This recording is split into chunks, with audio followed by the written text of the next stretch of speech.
Beneath the surface of our everyday world lies a hidden layer, a place where the rules of time, space, and reality begin to blur. From vanished civilizations and cryptic messages left in stone, to eerie lights that dance in empty skies and encounters no science can explain. These are not just tales whispered around campfires. These are real accounts, recorded across centuries, defying every attempt to solve them. Historians debate, scientists dismiss, but the questions remain, haunting unresolved and waiting in the dark. Tonight, we step beyond the edge of reason into a world that refuses to be understood. Like and subscribe if you're ready to uncover the unknown.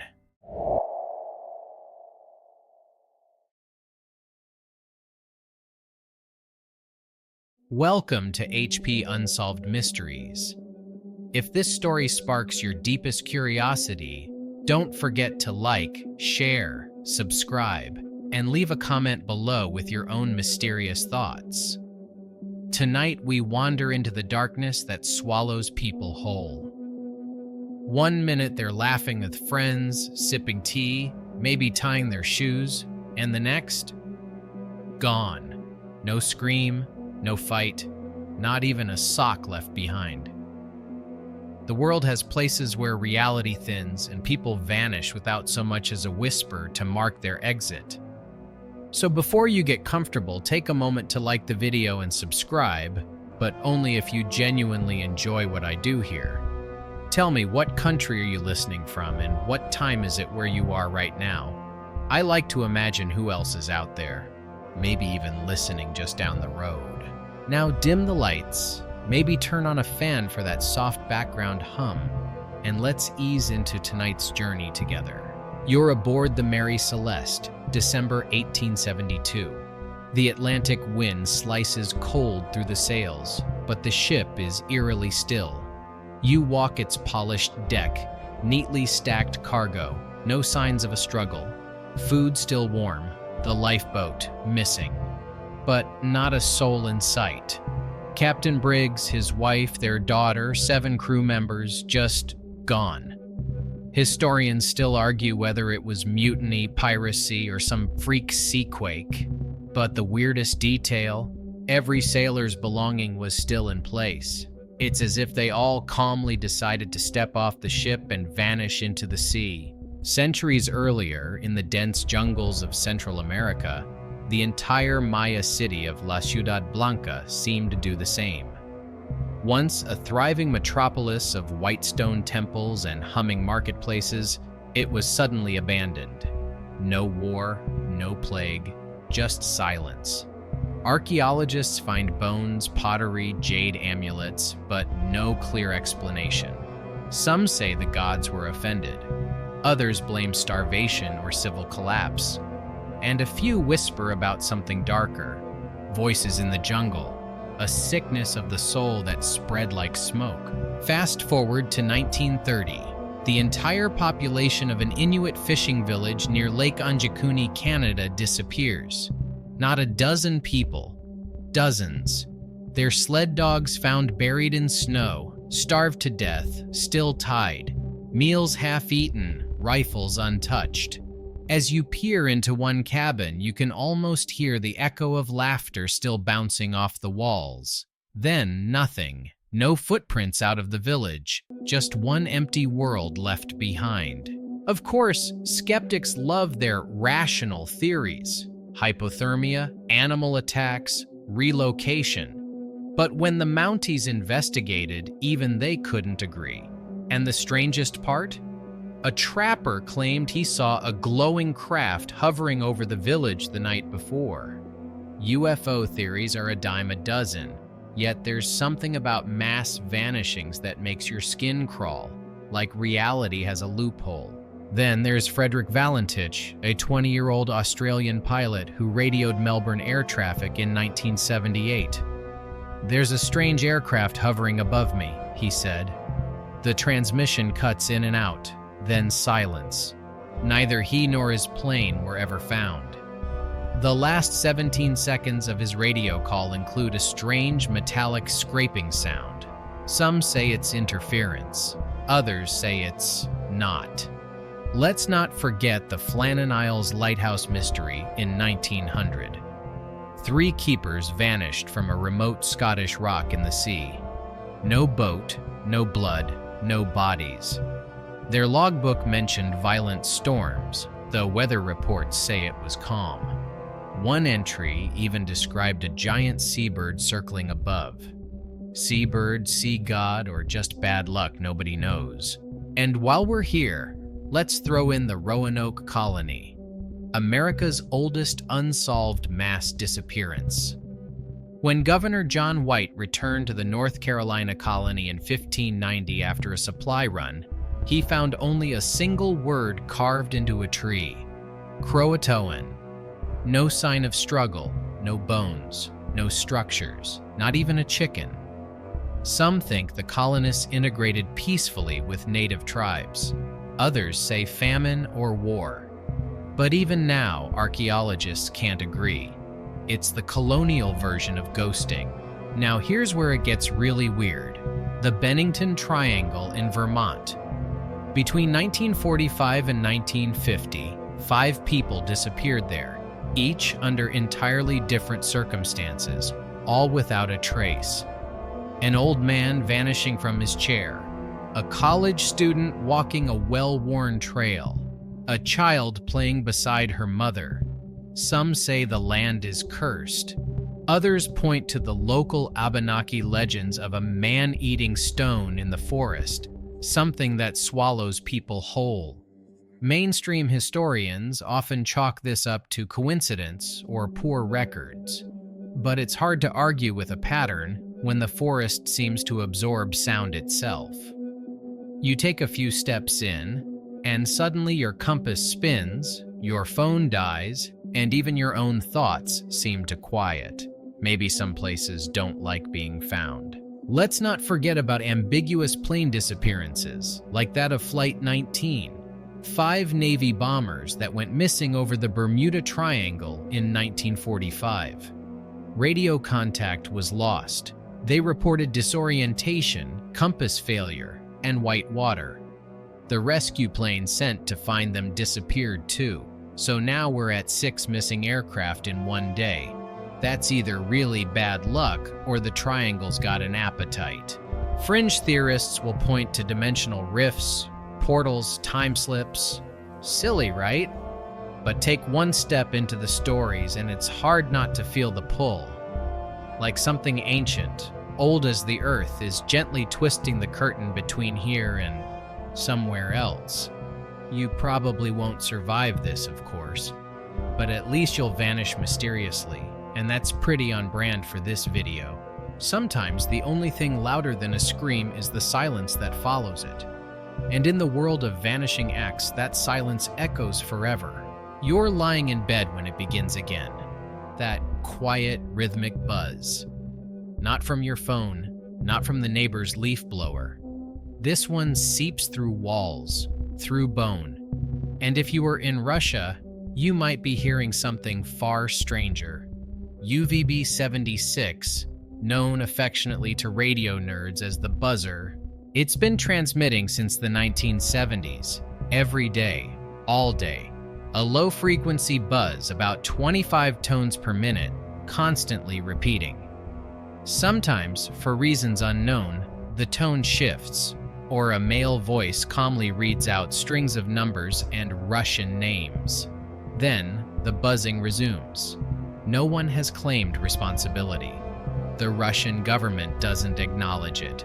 It has no music, no weather updates, no ads, just that mind-numbing mechanical hum. You tried turning the dial, but it's still there, whispering behind static like a fly that knows your name. Now imagine this. During a brief interruption in 2010, voices were heard in the background, shuffling, a chair scraping, some guy muttering about installing the transmitter, like they forgot we were all still listening. And yes, thousands of people do listen. Online streams of the buzzer have their own cult following. You could join them, actually. Just don't blame me if it starts buzzing even when the radio's off. Historians still argue whether UVB-76 is a Cold War relic, an emergency alert system, or some kind of dead man's switch, a device set to activate something catastrophic if the signal ever stops. But if that's true, maybe we should stop listening? Of course, the buzzer isn't alone in its weirdness. There's Lincolnshire Poacher, another shortwave station, British this time. It played a cheery little folk tune, 3 notes from the Lincolnshire Poacher, then launched into rapid-fire numbers in a female voice. It operated from Cyprus for decades, likely by MI6. Numbers stations in general are the OG encrypted messaging systems. Instead of hacking, you just need a pocket radio and a codebook. No Wi-Fi required. You could be on a beach in Tahiti sipping pineapple juice while receiving top-secret coordinates or a grocery list. Who knows? One fringe tidbit. Theories exist that numbers stations are not for spies, but for sleeper agents, people living normal lives who are suddenly activated by a voice on the radio. One string of numbers, and boom, they drop their latte, grab a shovel, and start digging in the backyard. In 2013, a woman in Germany was found dead in a field. No ID, no leads. Her room at a nearby hotel was immaculately tidy, except for a single radio that had been playing UVB-76 all night. No signs of foul play. Some think she was an agent. Others think she was obsessed. Maybe she just wanted to get closer to the buzz. Let's change frequencies for a second. Imagine a record album that kills you. No, not Nickelback. A Czech vinyl called Stalig's Project Misanthropia, whispered to be made from the screams of actual mental patients. Pure rumor? Probably. But one thing is certain, when people say they hear messages in static, it's not always metaphorical. Back in the 90s, a broadcast interrupted TV signals in the UK. A voice claiming to be from the Ashtar Galactic Command cut into the evening news with a warning. Earth must embrace peace or face extinction. Then silence. The network never admitted how it happened. Engineers said it was piracy. I mean, sure, pirates with alien names. Why not? You rub your eyes. Maybe this is just Cold War dust in the gears of an aging world. But then you come across the WOW signal, a 72-second radio burst from deep space detected in 1977. It was so clear, so structured that astronomers still can't explain it. No repeat signal, no clear source. Just one moment of what sounded eerily intentional. Written next to it, the astronomer scribbled, "Wow." To this day, no one knows where it came from. Maybe it was natural interference. Maybe a rogue transmission from Earth bounced off space junk. Or maybe, just maybe, someone out there said hello, and we were too scared to answer back. Here's a fun one. Ghost stations that vanish when you try to trace them. Tune in to 4,625 kHz, and UVB-76 will be there, until one day it won't. You check the logs, gone. Others have tried to triangulate the source and ended up in empty Russian fields, locked doors, or old buildings with wires leading nowhere. It's like the stations know when they're being followed. Remember the old Cold War hotline? The red phone that connected Moscow to Washington? Well, some believe these frequencies still carry secret communications. The kicker? Nobody knows how many numbers stations are still active. They can start at any moment, run for hours, then disappear forever, like fireflies blinking in the void. There's even a theory that all of them, UVB-76, Lincolnshire Poacher, Cherry Ripe, Gong Station, are connected. A global audio net for an elite circle, or a cult, or a bored teenager in Belarus. The mystery lives in the static, and then there's you, listening late at night, fan whirring, shadows still. Suddenly your radio crackles. Not music, not talk, but tones. Short, clipped, like a Morse code heartbeat. You lean closer. Just a prank, right? You twist the knob, but the signal isn't on that frequency anymore. It's on all of them. You're standing at the base of a pyramid. But this isn't Egypt. No golden sand dunes or camel caravans. Instead, you're deep in the damp, moss-covered forests of Bosnia, staring up at what some claim is the largest pyramid on Earth. The Pyramid of the Sun, they call it. Towering, angular, and curiously aligned with cosmic precision. Built by who exactly? Mainstream historians scoff. It's just a hill, they say, but the soil layers seem off. The angles are suspiciously precise, and underground tunnels stretch for miles, filled with megaliths carved from stone. One researcher claims the structure emits an ultrasonic frequency, an energy pulse that shouldn't be there. Historians still argue whether it's a natural hill shaped by time or the handiwork of an unknown civilization that had no business knowing Pythagoras that early.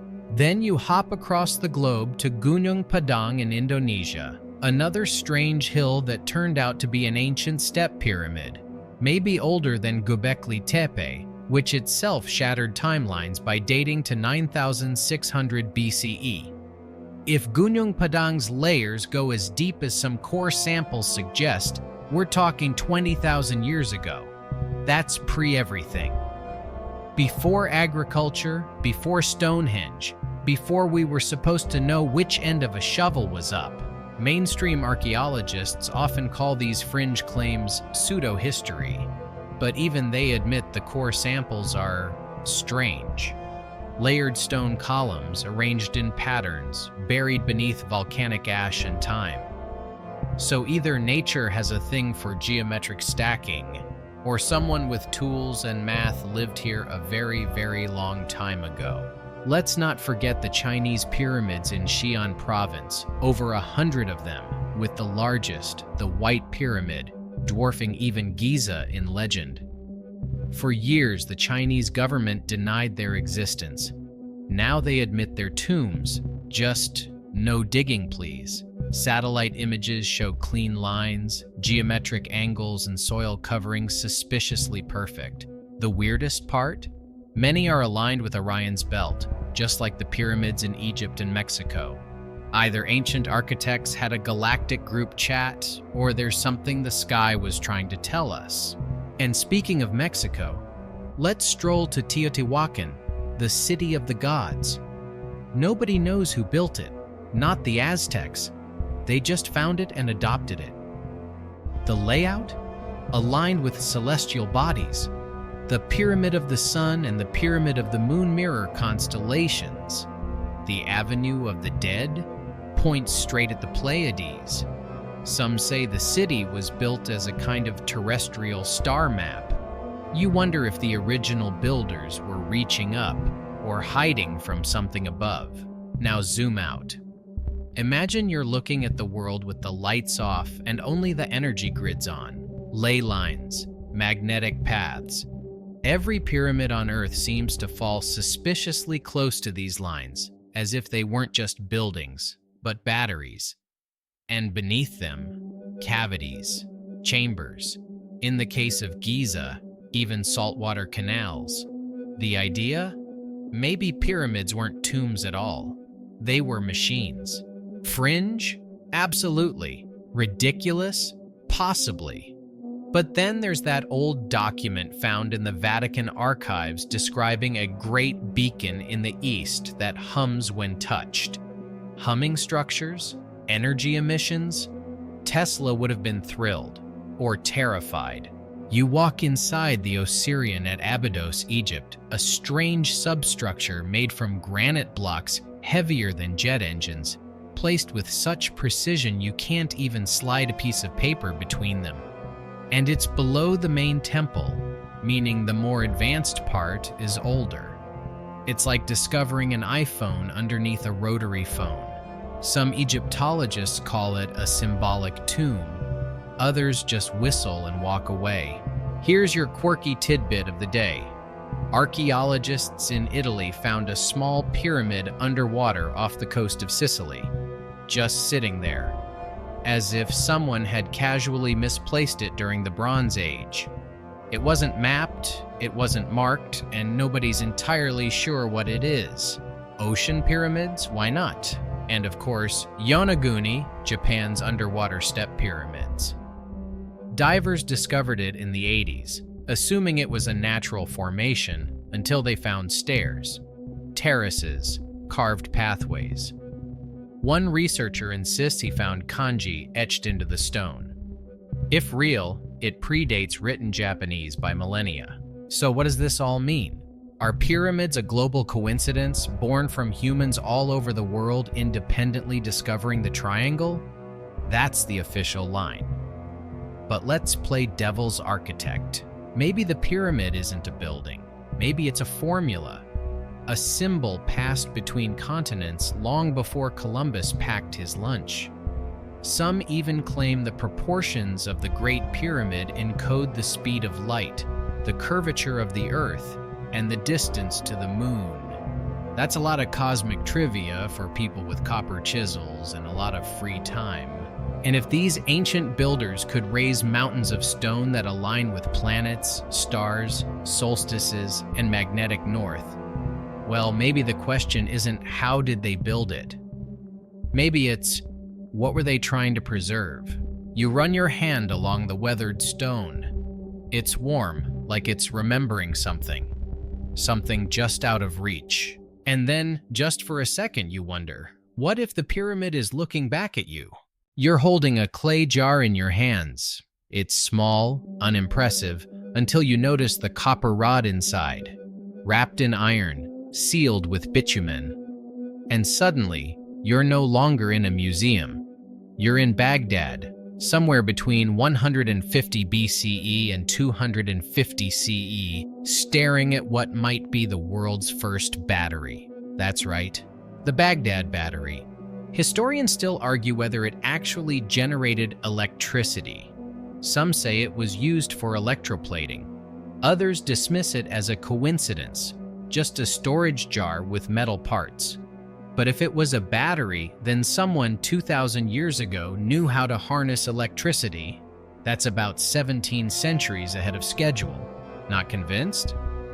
Fine, let's turn to something even stranger, the Antikythera mechanism. Pulled from a Roman-era shipwreck off the coast of Greece in 1901, it looked like a lump of bronze fused with corrosion. But once X-rays peeled back the layers, what emerged was nothing short of science fiction. Dozens of interlocking gears, dials, and inscriptions. A mechanical analog computer built in the 2nd century BCE. The device could track celestial bodies, predict eclipses, and possibly even Olympic Games schedules. It had a differential gear, a concept not seen again until the 18th century. Historians still debate its origins. Some credit Archimedes. Others think it came from a lost school of Hellenistic engineers who disappeared from history. One cheeky theory: time traveler lost his phone, came back to retrieve it, and left behind an early version of his celestial calendar app. Of course, this isn't isolated. All over the world you find anachronistic tech, inventions in the wrong place at the wrong time. In India, ancient texts like the Samaringana Sutradhara describe machines called vimanas, flying chariots with mercury engines and anti-gravity propulsion. Sounds ridiculous, until NASA engineers quietly admit that mercury plasma is being studied for spacecraft propulsion today. And deep within an Egyptian tomb, you find a wall carving that looks suspiciously like a light bulb, the Dendera light. It's an elongated bulb-shaped object with filaments resting on what appears to be a socket. Mainstream scholars say it's symbolic. Fringe theorists say it's proof the ancient Egyptians had electricity. Someone even tried building a working model using the design, and it lit up. Probably not safe for your living room, though. Let's not skip the Piri Race map, a 1513 world map drawn on gazelle skin by an Ottoman admiral. It accurately depicts parts of the South American coast, the northern edge of Antarctica, under the ice, and longitude, centuries before modern navigation tools. Even the U.S. Air Force took a look at it in the 1960s. Their verdict? The accuracy is unexplainable. Want something more mechanical? A stone relief in Turkey depicts what looks like a gear-based machine from the Bronze Age. You don't need to be an engineer to know that something's off when Neolithic tribes are drawing diagrams that wouldn't look out of place in a bicycle factory.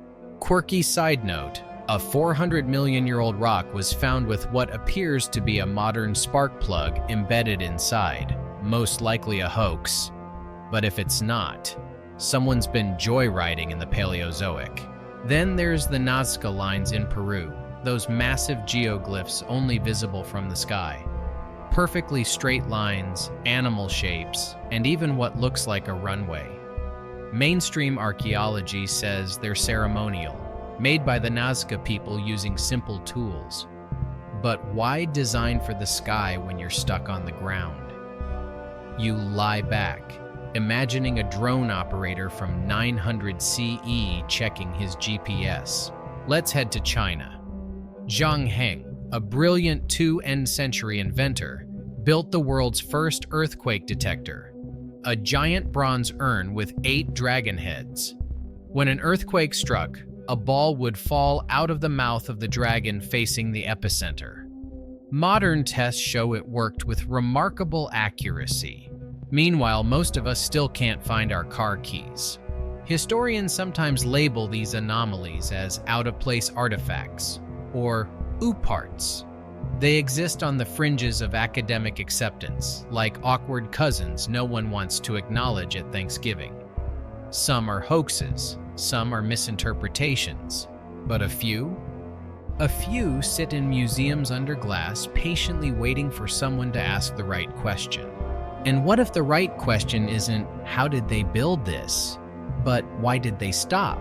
Imagine a global disaster. A reset, a technological civilization wiped clean. What if the ancient world wasn't a slow crawl toward intelligence, but a reboot from a forgotten golden age? You think about Atlantis not as a mythical city swallowed by the sea, but as a metaphor.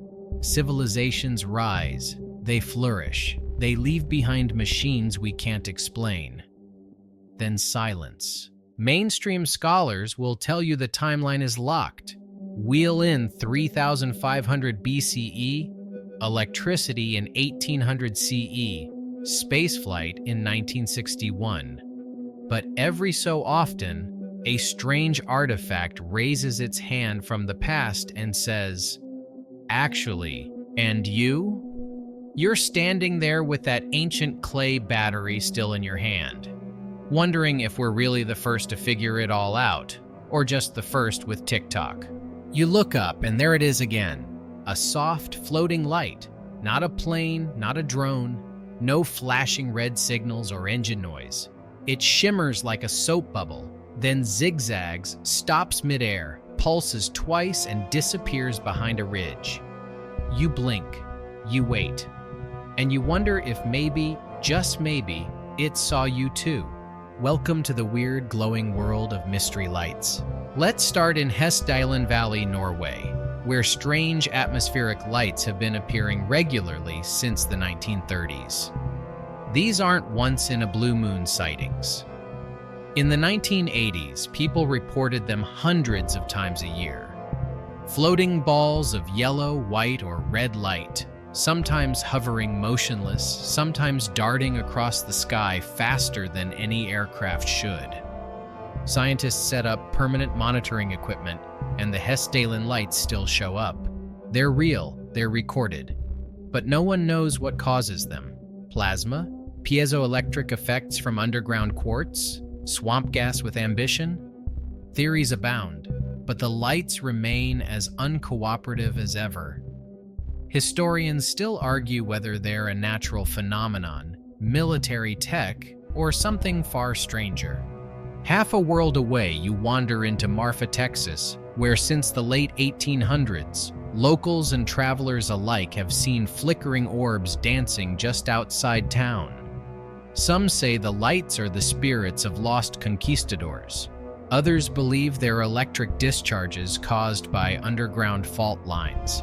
Tourists bring binoculars and snacks, watching the desert like it's a drive-in movie. The lights flicker, split, merge, and vanish without warning. The Air Force once tried to explain them away with car headlights, until someone pointed out the lights were recorded before cars even existed. Oops. Now, head north to Brown Mountain, North Carolina, where spectral lights appear along the ridge. The Cherokee and early settlers told tales of ghost warriors, wandering spirits, and floating flames. Hikers still report basketball-sized orbs drifting silently through the trees, sometimes as close as arm's length. They flicker like candle flames, but you can't feel heat. They don't burn leaves, they just pass by. You might be thinking, okay, these are all just campfire stories with better PR. But even NASA took a peek at the earthquake light theory, an idea that tectonic stress in the Earth's crust causes glowing energy discharges. Basically, the planet gets indigestion and the sky farts light. Charming, right? But that doesn't explain why some lights seem to follow people. Take Min Min lights in the Australian outback. Aboriginal lore described them for centuries before European settlers ever arrived. Glowing spheres that appear at night, hover just out of reach, and sometimes follow travelers for miles. Try to chase them, and they recede. Try to ignore them, and they get closer. Sound like a horror movie? Because it kind of is. And then you get Foo Fighters, not the band, but the glowing balls of light that followed WW-2 aircraft during bombing runs. Pilots from both the Allied and Axis sides reported them. They'd zip alongside planes, maneuver impossibly, then vanish. No explosions, no attacks, just silent company in the dead of night. Military command feared secret Nazi tech. The Nazis thought it was Allied trickery. After the war, everyone just quietly agreed. Yeah, we don't know what that was. Let's zoom in on one light that talks back. In 2007, during a Hessdalen research project, scientists aimed lasers at one of the floating orbs, and it blinked back, not once, not randomly, but in measurable patterns, as if acknowledging the contact. No known natural phenomenon does that. It's like trying to shine a flashlight at a cloud and having the cloud go, "Hey, buddy, you want quirky? Here's quirky." In Yakima, Washington, Native American stories describe glowing lights that appear over burial grounds and sacred sites. Even today, the Yakima Nation tribal police still receive reports. Glowing spheres, fireballs, even humanoid shapes moving through the fog. They've caught some on video. It's not a matter of belief. It's a matter of, what the heck are we actually seeing? Let's not forget Paulding Light, Michigan. Since the 1960s, a mysterious white light appears in the same spot along a railroad valley. Local lore blames a lantern carried by a ghostly brakeman decapitated in a train accident. Romantic, tragic, unexplained. Skeptics tried recreating it with headlights, and sure, that explains some of it, but not the odd colors, or the sightings on days when the highway was closed. And the weirdest part? People describe the lights reacting to observers, moving away if approached, flickering when filmed, as if somehow they know. So maybe it's atmospheric plasma, or ball lightning, or rare geological forces. But no one theory accounts for all the reports. No theory explains why the lights appear in emotionally charged areas, battlefields, sacred lands, crash sites. Unless, of course, the lights aren't natural at all. Some say they're surveillance probes from somewhere else. Not ships, not aliens, just energy-based drones watching, recording, waiting. You've seen enough sci-fi to know how that ends. Or maybe they're echoes, dimensional bleed-throughs, a momentary glitch where the light from another reality crosses over into ours. You know, like someone over there dropped their flashlight. Whatever they are, you can't shake the feeling that these lights aren't just things to observe. They're observers themselves, watching from the ridgelines, hovering behind the trees, and every once in a while, they get a little too close. So the next time you're out walking alone at night and you see a little orb in the distance, don't follow it. And maybe don't run either. Just acknowledge it, respectfully, because it already saw you. You look up and there it is again. A soft, floating light. Not a plane, not a drone. No flashing red signals or engine noise. It shimmers like a soap bubble, then zigzags, stops midair, pulses twice, and disappears behind a ridge. You blink. You wait. And you wonder if maybe, just maybe, it saw you too. Welcome to the weird, glowing world of mystery lights. Let's start in Hessdalen Valley, Norway, where strange atmospheric lights have been appearing regularly since the 1930s. These aren't once-in-a-blue-moon sightings. In the 1980s, people reported them hundreds of times a year. Floating balls of yellow, white, or red light, sometimes hovering motionless, sometimes darting across the sky faster than any aircraft should. Scientists set up permanent monitoring equipment, and the Hessdalen lights still show up. They're real, they're recorded. But no one knows what causes them. Plasma? Piezoelectric effects from underground quartz? Swamp gas with ambition? Theories abound, but the lights remain as uncooperative as ever. Historians still argue whether they're a natural phenomenon, military tech, or something far stranger. Half a world away, you wander into Marfa, Texas, where since the late 1800s, locals and travelers alike have seen flickering orbs dancing just outside town. Some say the lights are the spirits of lost conquistadors. Others believe they're electric discharges caused by underground fault lines. Tourists bring binoculars and snacks, watching the desert like it's a drive-in movie. The lights flicker, split, merge, and vanish without warning. The Air Force once tried to explain them away with car headlights, until someone pointed out the lights were recorded before cars even existed. Oops. Now, head north to Brown Mountain, North Carolina, where spectral lights appear along the ridge. The Cherokee and early settlers told tales of ghost warriors, wandering spirits, and floating flames. Hikers still report basketball-sized orbs drifting silently through the trees, sometimes as close as arm's length. They flicker like candle flames, but you can't feel heat. They don't burn leaves, they just pass by. You might be thinking, okay, these are all just campfire stories with better PR. But even NASA took a peek at the earthquake light theory, an idea that tectonic stress in the Earth's crust causes glowing energy discharges.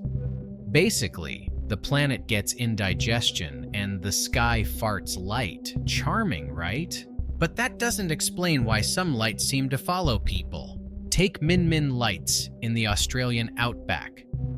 Aboriginal lore described them for centuries before European settlers ever arrived. Glowing spheres that appear at night, hover just out of reach, and sometimes follow travelers for miles. Try to chase them, and they recede. Try to ignore them, and they get closer. Sound like a horror movie? Because it kind of is. And then you get Foo Fighters, not the band, but the glowing balls of light that followed WW-2 aircraft during bombing runs. Pilots from both the Allied and Axis sides reported them. They'd zip alongside planes, maneuver impossibly, then vanish. No explosions, no attacks, just silent company in the dead of night. Military command feared secret Nazi tech. The Nazis thought it was Allied trickery. After the war, everyone just quietly agreed. Yeah, we don't know what that was. Let's zoom in on one light that talks back. In 2007, during a Hessdalen research project, scientists aimed lasers at one of the floating orbs, and it blinked back, not once, not randomly, but in measurable patterns, as if acknowledging the contact. No known natural phenomenon does that. It's like trying to shine a flashlight at a cloud and having the cloud go, "Hey, buddy, you want quirky? Here's quirky." In Yakima, Washington, Native American stories describe glowing lights that appear over burial grounds and sacred sites. Even today, the Yakima Nation tribal police still receive reports, glowing spheres, fireballs, even humanoid shapes moving through the fog.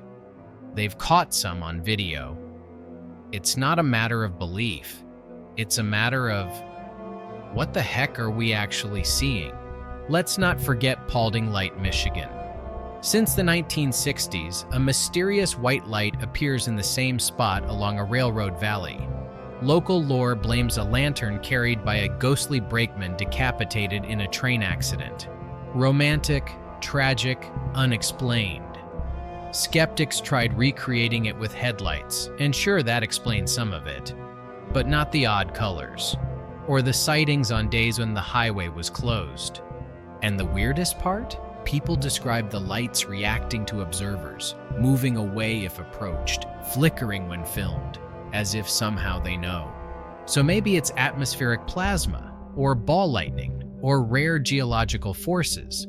But no one theory accounts for all the reports. No theory explains why the lights appear in emotionally charged areas, battlefields, sacred lands, crash sites. Unless, of course, the lights aren't natural at all. Some say they're surveillance probes from somewhere else. Not ships, not aliens, just energy-based drones watching, recording, waiting. You've seen enough sci-fi to know how that ends. Or maybe they're echoes, dimensional bleed-throughs, a momentary glitch where the light from another reality crosses over into ours. You know, like someone over there dropped their flashlight. Whatever they are, you can't shake the feeling that these lights aren't just things to observe. They're observers themselves, watching from the ridgelines, hovering behind the trees, and every once in a while, they get a little too close. So the next time you're out walking alone at night and you see a little orb in the distance, don't follow it. And maybe don't run either. Just acknowledge it, respectfully, because it already saw you. Your fingers brush the surface, smooth, faded, carved in curves that mean nothing, or maybe everything. You tilt the stone tablet under the light, still unreadable. A language, yes, but of what origin? And why can no one read it? Tonight, you step into the unsettling world of unreadable texts, those fragments of knowledge left behind by civilizations who never thought we'd forget how to understand them. Let's begin with the Voynich manuscript, perhaps the most famously unreadable book in history. Found in the early 20th century, it's bound in leather, filled with 240 pages of indecipherable script and baffling illustrations. Plants that don't exist. Astronomical charts that don't align. Naked ladies bathing in tubes hooked to stars. You can almost hear the manuscript giggling at every PhD who dares take a stab at it. Historians still argue whether the manuscript is a lost scientific treatise, an alchemical riddle, or an elaborate hoax. Some think it was made for an imaginary audience. Others suspect it was coded gibberish to trick buyers in the 1400s. But here's the thing. Statistical analysis shows the words follow real language patterns. Someone, somewhere, knew what they were writing. We just forgot how to read it. And it's not alone. Let's jump to Rongorongo, the mysterious script of Easter Island. It's carved in long flowing lines, glyphs of birds, people, eyes, waves, all laid out in a boustrophidan style, meaning the writing alternates direction every line, like the path of an ox plowing a field. Only a handful of tablets exist, and we have zero idea what they say. Some scholars think they're genealogies or rituals. Others suspect they're mythological records. But here's the kicker. The Rapa Nui people who carved the famous Moai statues denied ever writing it. They said it came from their ancestors, passed down until nobody could read it anymore. It's the literary equivalent of finding a phone with no charger. Then there's the Phaistos disc, found in Crete and dating back to around 1700 BCE. It's a circular clay disc stamped with 241 symbols, some human, some animal, some geometric. It looks like a Bronze Age vinyl record. Some claim it's a prayer, a song, even a game board, but there's only one of them. No Rosetta Stone, no key. Want a fringe theory? Some believe the disc wasn't written by humans at all, but left behind by a visiting race who used symbolic logic instead of language. You roll your eyes, then glance back at the disc. And pause. Here's a bizarre one.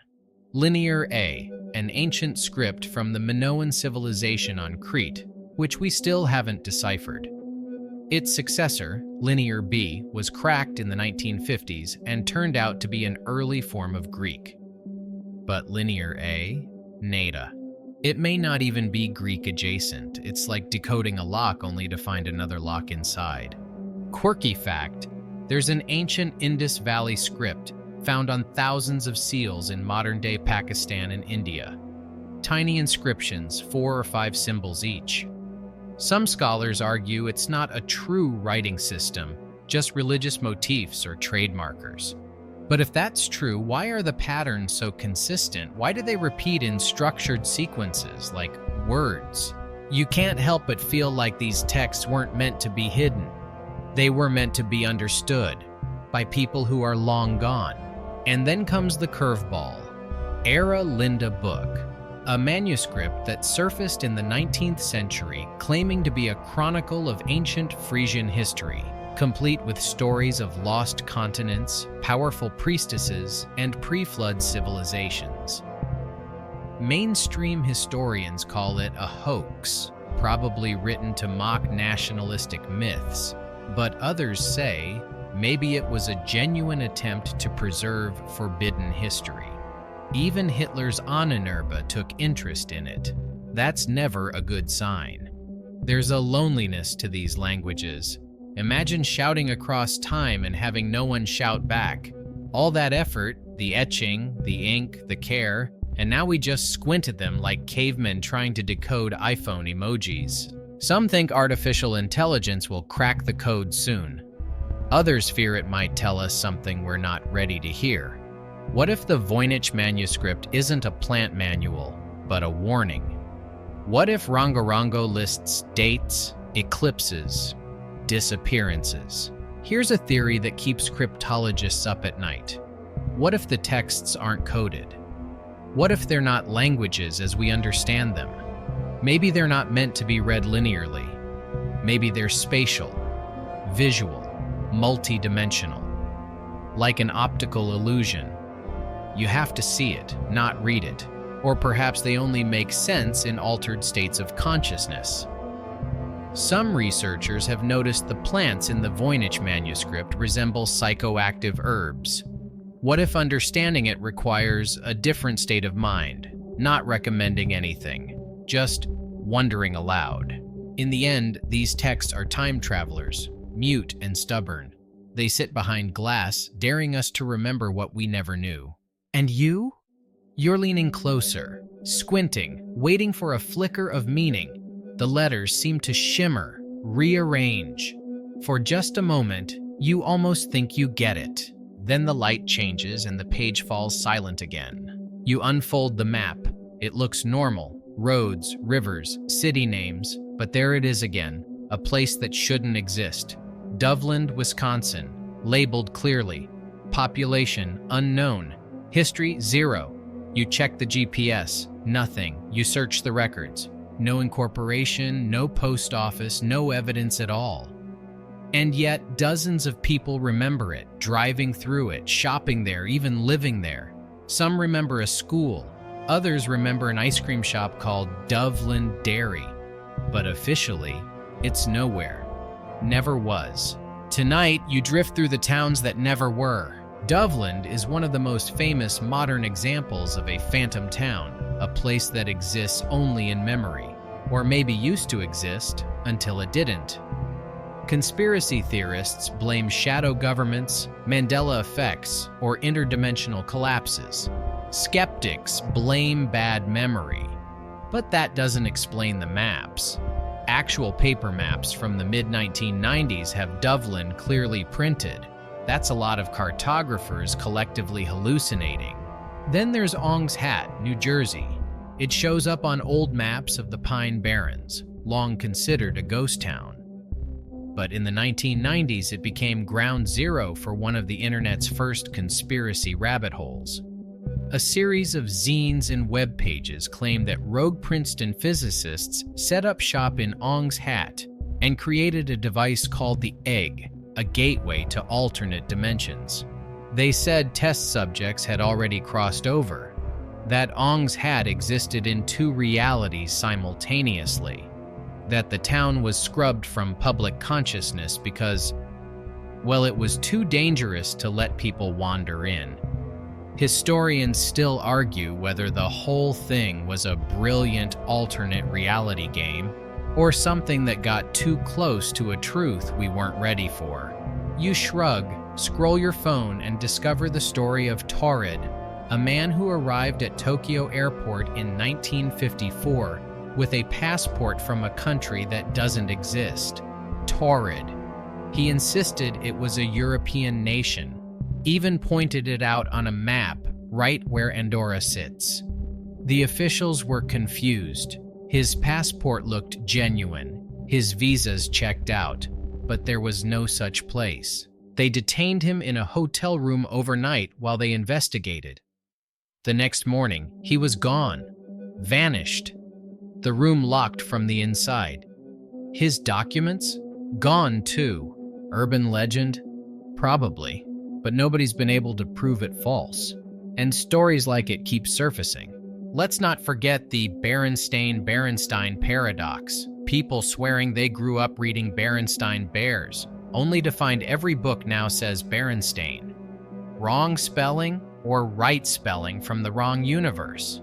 Call it the Mandela effect, named after people remembering Nelson Mandela dying in prison in the 80s, even though he later became South Africa's president. These aren't small glitches. These are shared false memories, sometimes across entire populations. Curious how many involve geography. Take Agloe, New York, a town literally invented as a copyright trap by mapmakers to catch plagiarism. Funny thing? Eventually, a general store opened there. People went to Agloe, lived near it, received mail. A fake town made real by belief alone. Now that's powerful fiction. Quirky side note, there's a UFO researcher who believes that entire towns vanish and reappear regularly, but only if you're traveling alone. He calls them temporal mirages. Says he once stopped in a town that didn't exist on either side of his journey. Bought a soda, drove out. Tried to go back the next day. Nothing but empty woods. Could be a tall tale or a warning. There's also the lost village of Helltown, Ohio, evacuated under mysterious circumstances. Some say it was due to a chemical spill. Others claim the government covered up a cryptid infestation. And let's not forget the children's camp said to still be running deep in the woods, despite no official record of its funding or enrollment. Again, nothing solid. Just enough whispers to keep you up at night. Now tilt your mind slightly sideways and consider this. Maybe these towns did exist and something happened, something that folded them out of our timeline. Think of reality like a book. What if we turned a few pages too quickly and missed a whole chapter? Some theoretical physicists propose that the multiverse isn't linear, that different versions of Earth might overlap like soap bubbles, briefly touching, occasionally bleeding into one another. Most of the time, you'd never notice, but sometimes, a memory sticks. A road feels wrong. A building looks familiar when it shouldn't. And a town appears on a map for just long enough to get lost in it. You probably won't survive that detour, but you might remember it. Because here's the scary part. It's not just towns. It's entire histories. Some people swear they were taught there were 4 people in JFK's car when he was assassinated. Some remember a movie called Shazam starring Sinbad as a genie. You can't find the VHS, you can't find the footage, but you remember it. You once drove through a quiet little town, quaint shops, friendly faces, a diner with the best cherry pie. You just can't remember where it was. You try to find it on a map. Google fails you. You post about it. A stranger replies, "I've been there too." And that's when it hits you. The town isn't gone. You left it behind. You're standing in front of a mirror, staring at your reflection. Everything looks right. Your eyes, your mouth, that one piece of hair that always misbehaves. But then, something shifts. For just a moment, your reflection doesn't move in sync. You blink. It delays. You tilt your head. It hesitates. The world ripples for just a second, and then back to normal. Tonight, you step into the shadows of glitches in reality. The eerie moments when the simulation seems to forget its own rules. Let's begin with the Matrix glitch phenomenon. People all over the world have shared experiences that feel off. A woman buys a red scarf, walks into another store, and the cashier compliments the same red scarf, even though she swears she left it in the car. A man eats breakfast, heads to work, and finds his alarm clock still buzzing. He's back in bed, mouth full of toast he hasn't eaten yet. These aren't big, flashy time loops. They're hiccups. You've probably had one. Historians don't argue this one. They avoid it altogether. It's more of a modern folklore category. But physicists? Some whisper about quantum decoherence and how particles only choose a state when observed. So, if no one saw you walk into the room, did you really arrive in this timeline? Here's a quirky one. A Reddit user once described petting their cat in the hallway, then walking into the living room to find the same cat asleep. Still warm, still purring, still where it had been for an hour. So, who did they pet? These stories pile up. A coffee cup moves 3 inches when no one touched it. A street corner you've passed 100 times suddenly has a building that wasn't there before. A childhood photo shows a stranger in the background who now looks just like your adult best friend long before you ever met. The brain plays tricks, sure, but sometimes the trick feels external, performed on you, not by you. Take the story of the time skip commuters. Several people waiting for a morning train all reported the same anomaly. The train arrived as scheduled, they boarded, and then nothing. No forward motion. Just a blur, a moment of confusion, and then, boom, they were pulling into the next station. A ride that usually takes 20 minutes, over in 2. They weren't asleep. They weren't dreaming. The train just skipped the in-between. In Spain, a man named Lorena Garcia woke up one morning and discovered her bed linens were different. So were her clothes. At work, her office had moved. Her boyfriend didn't exist anymore, but her ex was suddenly alive and well, expecting lunch plans. She insisted she hadn't had a breakdown. Everything was familiar, yet wrong. Her theory? She woke up in a parallel dimension just 1 layer over. Sound wild? Sure, but modern physicists take the idea of a multiverse very seriously. In some theories, infinite versions of you are walking around right now, some happier, some not, and every decision you make branches into a new universe. But what if now and then you get a visitor from across the fold? Or worse, you become the visitor. Here's something unsettling: the phenomenon of the backrooms. It started as a meme, a bland, endless office space with buzzing fluorescent lights and beige carpets, but it exploded because people said, "I've dreamed of this place." Thousands shared eerily similar visions, an infinite maze of cubicles, humming lights, and a strange sense of dread. No windows, no exits, like a holding area for lost data or lost people. In urban legend, the backrooms represent clipping out of reality, like a video game glitch where your character falls through the floor and into unrendered space. You weren't supposed to go there, but now you're stuck. You shiver and remember that time you entered a room and completely forgot why. You retraced your steps, but the hallway seemed longer than it should be. The lighting, just slightly off. You chalked it up to being tired.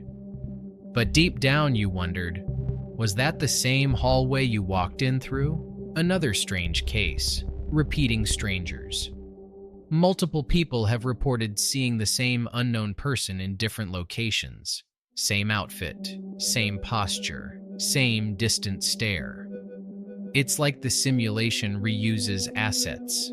Even weirder, some report talking to these people and getting nonsense in return. Not random words, but almost English. Sentences that sound real until you try to remember them. "Bannister blooms when the record skips in hollow," one man was told. He still doesn't know what it means. You want eerie? Try the false sky theory. Pilots have reported flying over cloud cover only to spot stars above and another layer of cloud above that. Like the sky itself was copied and pasted. A few have even claimed the stars shut off mid-flight, like faulty lights. Just for a second. Let's not even start on the people who see a plane suspended in the air. No movement, no noise, just hovering like a paused video. You can find phone footage of this. Not CGI, not drones, just frozen objects until the moment they snap back into motion. Of course, these could all be tricks of light or sleep-deprived hallucinations. But maybe, just maybe, you're catching debug code. The kind of error that only becomes visible when the system lags and forgets to render the next moment properly. And if reality is a simulation, who's running it? Here's a theory you didn't ask for. Nobody is. Maybe it's an automated loop drifting across an ancient server farm in a forgotten layer of the universe. A godless program, purposeful but abandoned. Which means when it glitches, there's no one left to fix it. You lean back, the fan hums, the shadows look a little deeper than before. And behind your reflection, is that a delay? You step into the clearing. Dusk falling, crickets murmuring, the scent of damp pine in the air. There's a silence here that doesn't feel peaceful. It feels watched. A rustle to your left, a low hum in the air. And then a flicker of something tall, impossibly thin, vanishing into the tree line faster than your eyes can follow. You've entered forbidden zones, the mysterious places that defy explanation, logic, and sometimes survival. Let's start with Hoia Baciu Forest in Romania. Known as the Bermuda Triangle of Transylvania, this stretch of woodland is infamous for strange phenomena. Locals tell stories of people disappearing, only to return days later with no memory of where they'd been. Electronics malfunction. Visitors report nausea, dizziness, and sudden emotional breakdowns. And at the heart of it all, a perfectly circular clearing where nothing grows.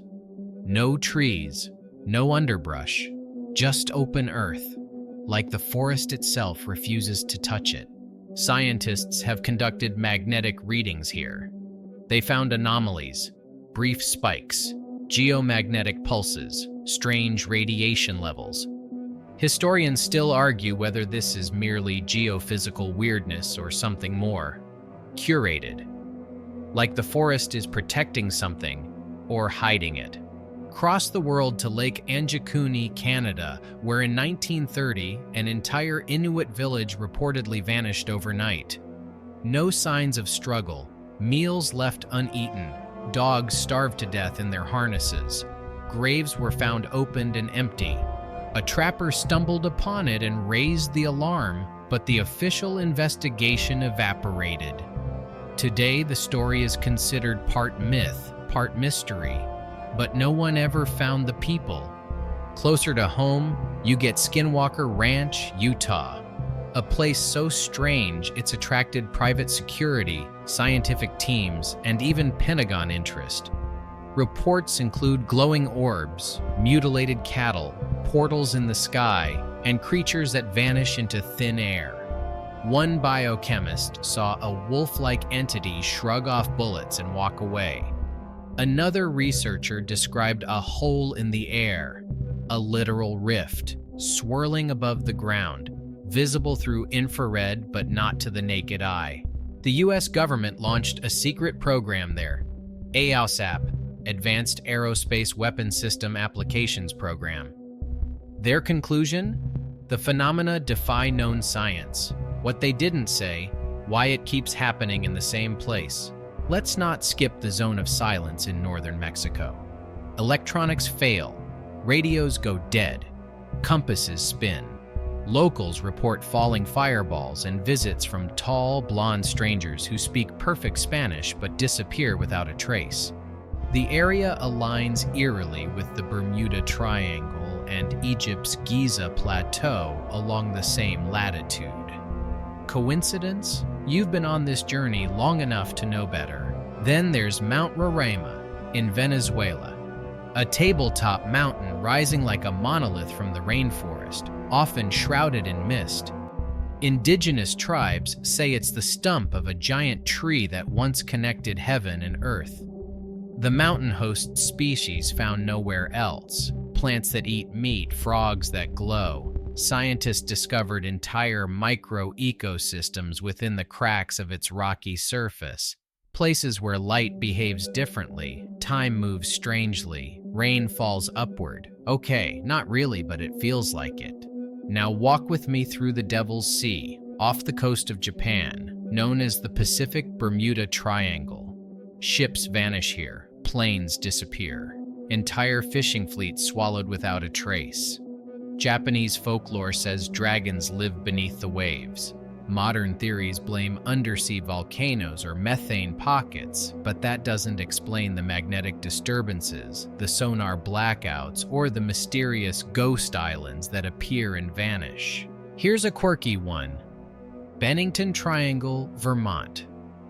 Between 1945 and 1950, 5 people disappeared in the same area, all under baffling circumstances. One woman vanished in front of a busload of passengers. A man's scent trail ended suddenly in the middle of the woods, as if he had been plucked from the air. No bodies were ever found. Local lore speaks of a man-eating stone and voices that call out in the trees. And in the Suderland region of Iceland, there's a lava field where hikers report losing time. Hours pass in what feels like minutes. GPS systems malfunction. One hiker claims to have walked in circles for a full day, despite only covering a half-mile. Locals won't enter the area after dark. They say it belongs to something older than the island itself. Maybe you're thinking there must be natural explanations: magnetism, fault lines, hallucinations triggered by high CO2 levels. And maybe you're right. But if these were just glitches in geology, why the consistency? Why the symbolism? Why do so many forbidden zones carry the same feelings of being watched, of time bending, of reality unraveling at the edges? One fringe theory suggests these are thin places, areas where the membrane between our world and another is unusually fragile. Celtic lore speaks of such spots. So does Tibetan Buddhism. Some call them liminal zones, places where boundaries blur. Shorelines, caves, crossroads, and yes, forests. Yes, you've walked in one before. Remember that trail that suddenly felt too quiet? That second where your shadow didn't match your motion? That corner of your room that felt cold for no reason? Yeah, that.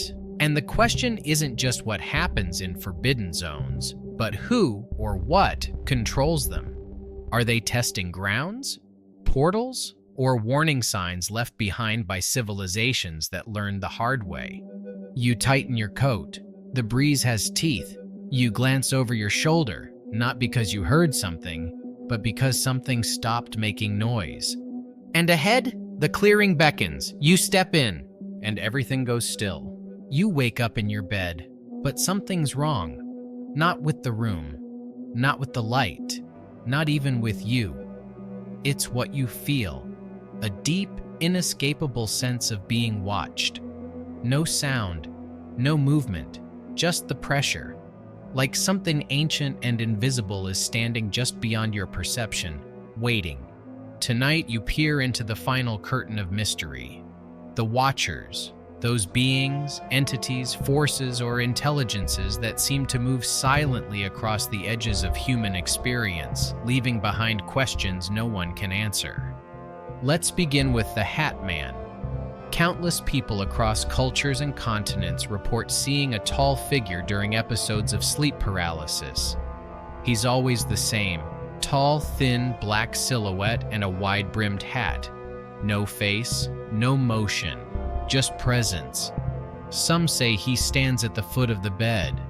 Others say he slowly walks toward you, never touching, never speaking. But you feel it, cold, ancient, observant. Is he a hallucination? A shadow shaped by your subconscious fear? Maybe. But here's the creepy part. People who have never spoken to each other from entirely different cultures describe him identically. Historians still argue whether this is a shared archetype or a shared visitor. Not all Watchers are so subtle. Think of the black-eyed children, pale kids with all black eyes who appear at doors asking to be let in. The stories are nearly always the same. Late night, sudden knock, strange politeness. Can we use your phone? Can we come in to warm up? But you never do. Something about them screams wrong. If you refuse, they vanish. If you open the door, well, no one knows for sure. Maybe they don't come back to tell the tale. Then there are the men in black. Not the movie kind, but the real ones. Always arriving after UFO sightings, dressed identically, overly polite, emotionally flat. They know things they shouldn't. They ask questions in oddly worded English, and they never quite seem human. Some witnesses say their skin seems synthetic, that their smiles don't bend right, that their cars disappear into thin air. Quirky note, early MIB sightings actually predate the UFO craze. In the 1940s, a man named Albert Bender claimed he was silenced by 3 men in dark suits after publishing early UFO theories. He was terrified. So much so, he shut down his magazine and refused to speak about it for years. But Watchers don't just wear suits. Sometimes they're the Greys, the archetypal aliens with massive eyes and frail bodies, reported in abduction cases across the globe. Or shadow people, the fleeting dark silhouettes that dart across your peripheral vision when you're alone. You turn your head, nothing but your heartbeat insists otherwise. Some researchers think these entities are interdimensional, that they don't come from far away, but from alongside us, slipping through cracks in reality. Others suggest they're manifestations of collective trauma, born from our species' shared memory of predators, silent eyes in the dark, claws just outside the firelight. Want a curveball? There's a strange overlap between UFO sightings and paranormal activity. Places like Skinwalker Ranch report both. So do rural villages in Argentina, outback towns in Australia, and farms in the American Midwest. It's as if the phenomena come as a bundle. Lights in the sky, shadow figures in the hallway, whispers in the woods. Why the connection? Maybe they're different masks for the same thing. something that observes from behind the curtain, occasionally stepping forward. Not to harm, not to help, just to witness. Some stories take it further. In 1981, British police investigated strange break-ins in a village where residents claimed to see floating spheres and faceless figures. No theft, no damage, just a quiet presence. Every night, for weeks.